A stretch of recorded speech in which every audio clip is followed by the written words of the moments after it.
Hi everyone, welcome to Studio Jake. I, of course, am your host, Jacob Airy. Thank you for joining me for this new edition of Comics, Cartoons, and Coffee. This is a special series that I do where I do a deep dive into comics, cartoons, while enjoying some coffee. Sometimes it's cola, but today it is coffee.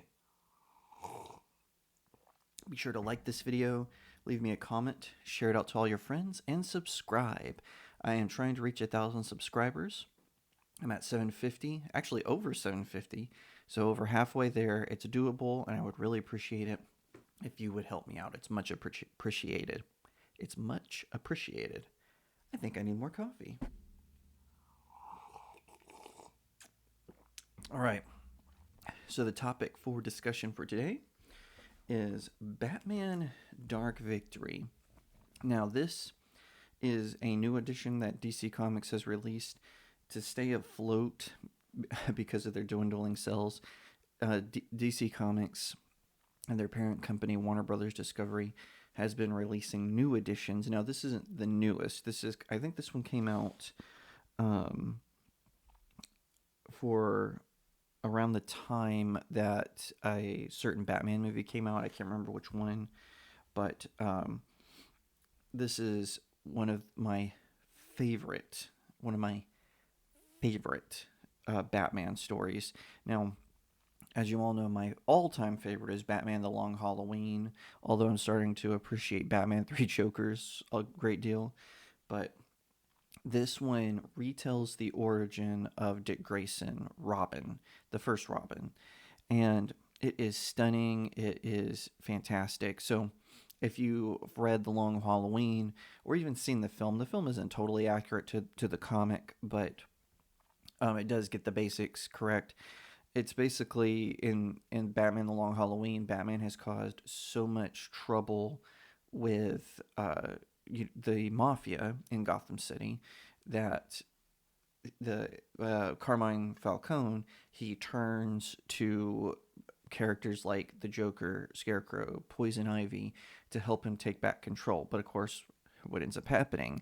They betray him and they take over Gotham basically. So Batman Dark Victory deals with the consequences of this. Um, uh, Falcone's older sister, Sophia Gigante, I think is her name. Um, she wants control of the crime family. The heir apparent is his son, Mario, who is not interested in being a criminal at all.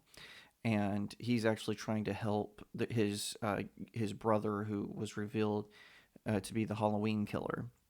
So, with all that in mind, it shows how all the vying factions are trying to take control over Gotham City, and we're introduced to Tony Zuko, or Tony Fats Zuko, as he's called in this, and he, of course, is the mobster, the low end mobster who tries to bribe the Haley Circus into becoming like a drug shipping company. Like he tries to intimidate them, then he tries to blackmail, all this kinds of stuff. They refuse, which of course causes consequences for Dick Grayson. His family is killed, and he wants revenge so bad. And Bruce Wayne kind of sees himself in Dick Grayson, so he takes him in, and of course the kid becomes Robin. And it's such a fantastic story.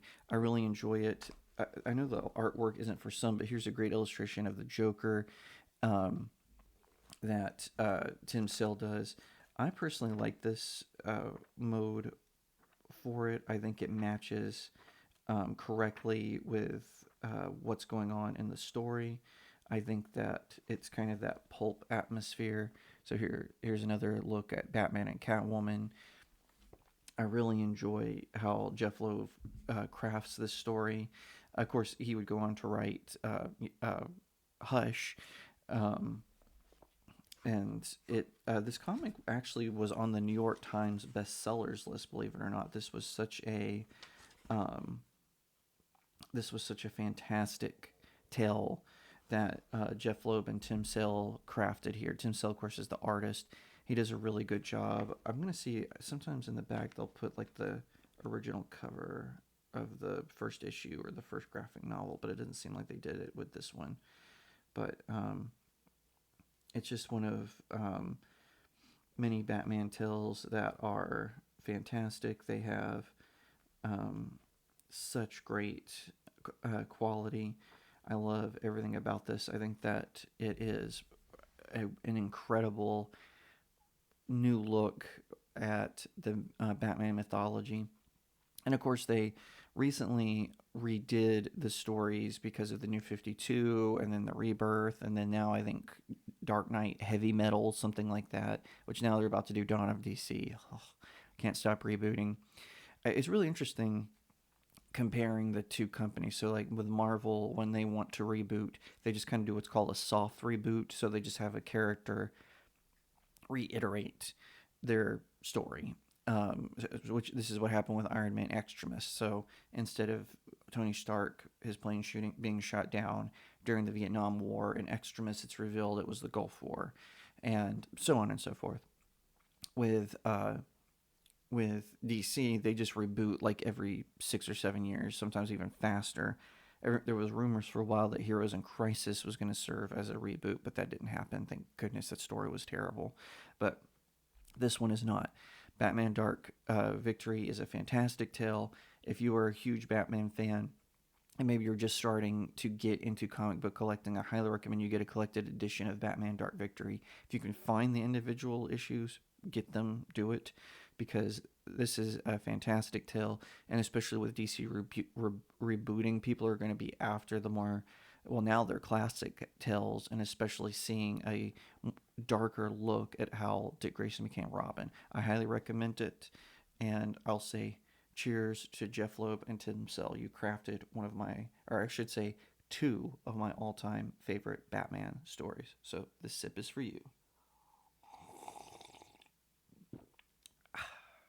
Thank you so much for watching this video. I hope that you'll give it a thumbs up, that you'll leave me a comment, tell me what you think, that you'll share it out with your friends, and of course, consider subscribing to StudioJake. I cover all kinds of nerd and pop culture topics, including film, television, anime, comic books, and so much more. I hope that you'll also head over to my main website, StudioJakeMedia.com, where I have even more news, views, and commentary. Also, if you'd like to support the channel, head over to my locals page. That's studiojakemedia.locals.com. It's the best way to support me. I'm trying to build a little community there. I have exclusive reviews and articles, so definitely head over there and check it out. And I'll see you next time, right here on Studio Jake.